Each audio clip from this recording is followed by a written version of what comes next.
Welcome to Penrose Learning, where we make understanding easy. You start by preparing the tools and environment.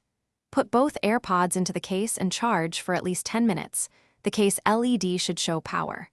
Make sure Bluetooth is enabled on your phone and that it's within 3 meters, and close any competing audio apps so pairing can proceed cleanly. Once done, open the case lid near the phone and watch for the setup animation.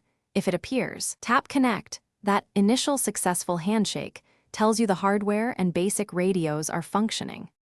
Now you move into the corrective action, a full reset and fresh pairing. First, forget the AirPods on every device they're listed on to clear profiles, then turn Bluetooth off and back on. With the case lid open, press and hold the setup button on the back for about 15 to 20 seconds until the LED flashes amber then white. That clears pairing info and forces a clean state. Make sure to reopen the case next to your phone and accept the prompt. Once paired, test left and right audio separately to confirm channel integrity. Finish by validating software and connections. Check your phone's OS and the AirPods firmware version in Settings. Update if an update is available because firmware often fixes Bluetooth stability.